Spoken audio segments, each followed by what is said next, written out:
But we do begin tonight with this Category 4 hurricane slamming into the U.S. this Sunday, making landfall just before 1 p.m. Eastern this afternoon. As an extremely dangerous Cat 4 storm, winds reaching 150 miles an hour, unleashing damaging winds, torrential rains, and a life-threatening storm surge. And as we noted, this is 16 years to the day since Katrina hit there. Tonight, there is growing concern in Grand Isle, Louisiana. The images of water rushing into homes there, calls for help. Rescuers unable to reach them for some time. Authorities had warned of this. Once the hurricane hits, it is very difficult to get to anyone. In Houma, Louisiana, this roof ripped off, slamming into utility poles, taking it down. Tonight, nearly 500,000 customers without power in that state. And that number is, of course, expected to grow now. Trees uprooted and buildings ripped apart in Golden Meadow, Louisiana. And take a look in Gulfport, Mississippi tonight. The hurricane's effects far and wide. Very strong winds and rain there. And tonight, the hospitals in New Orleans unable to evacuate patients because of the COVID surge. They are sheltering in place during this storm. And the hurricane hunters tonight flying inside the eye of the storm, the clearly defined walls of the storm there, 17 miles across. And take a look at this satellite image of the swirling eye just as it was approaching land today. And Ida, at this hour, still a dangerous Category 4 hurricane, winds 130 miles per hour.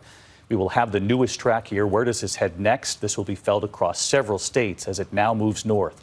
Chief Meteorologist Ginger Zee is standing by with where this is right now, where it heads, of course, in the coming hours. But first, ABC's Victor Oquendo. He's live in New Orleans with late reporting tonight. Victor?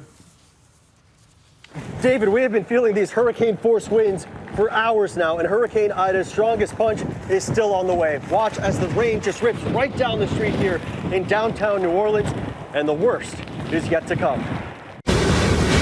Tonight, that monster Hurricane Ida roaring ashore, packing violent winds up to 150 miles per hour, bringing catastrophic storm surge up to 8 feet. There is a tremendous amount of storm surge, a tremendous amount of wind, and this is tough conditions to survive. As many as 40 people in Grand Isle defying mandatory evacuation orders. The town's chief of police telling our Matt Gutman, We've got devastated areas, roofs missing, whole camps torn down, and we're out of fresh water. I also hear that there are a number of people, maybe a few dozen, who are trying to ride out the storm in Grand Isle.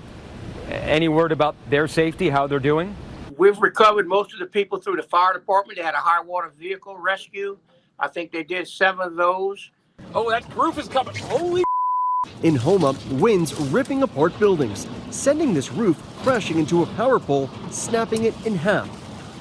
Hurricane hunters flying into Ida's stunning 17-mile wide eye, towering thunderstorms swirling around as the storm approached land. These images of destruction showing the power of the storm.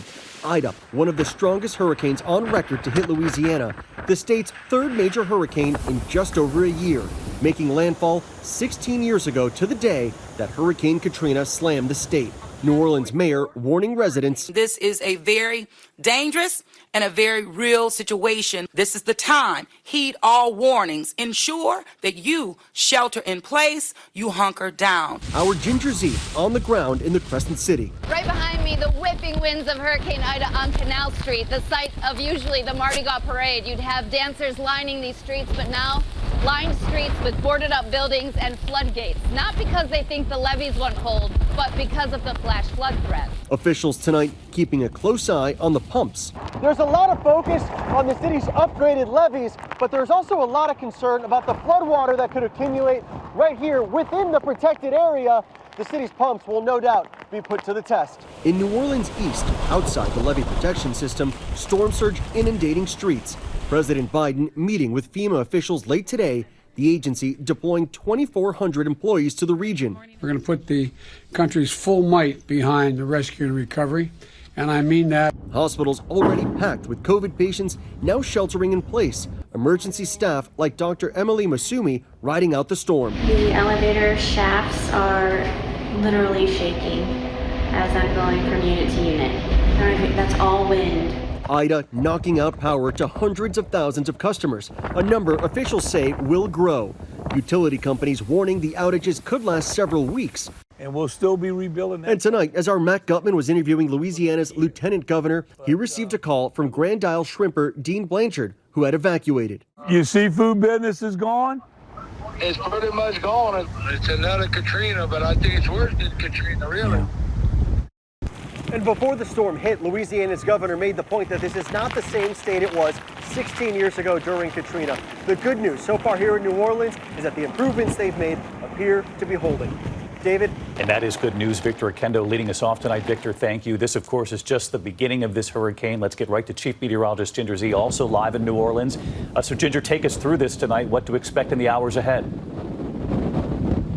David, Canal Street here. We've had 83-mile-per-hour gusts. You can see the sign right behind me, that steel one, ripping debris flying down the street, and gusts are going to get rowdier. We will see 90 to even 100-mile-per-hour gusts here in New Orleans, and we're not near the core of the storm. It's going over Houma right now. You can see extreme wind warnings that extend up to the west side of Lake Pontchartrain. Those tornado watches all the way to Destin and Pensacola, including Mississippi and Alabama coast up to Hattiesburg. Here's what we're going to have to deal with, and timing this out the next couple of hours. This has been a stubborn storm. Now, the second lowest pressure to ever make landfall in Louisiana, by the way. It will stay only for a bit, but go down to 3 and 2 as it passes Baton Rouge, getting into Mississippi still as a hurricane by tomorrow morning. Look at that. You wake up Monday morning and you're saying, wow, we're still dealing with Hurricane Ida in southwestern Mississippi with Hattiesburg getting those outside winds. Then it stays a depression. Hard hit central Tennessee from those flash floods a couple weeks ago, getting flash flood watches now. Flash flood potential all the way up to Pittsburgh as it hits a stationary front. David, this is a storm we're going to be talking about through the midweek and unfortunately throughout history. All right, Ginger Zee, you and the team stay safe. I know those wind gusts are very dangerous, so get back under cover. We do appreciate it. Hi, everyone. George Stephanopoulos here. Thanks for checking out the ABC News YouTube channel. If you'd like to get more videos, show highlights, and watch live event coverage, click on the right over here to subscribe to our channel. And don't forget to download the ABC News app for breaking news alerts. Thanks for watching.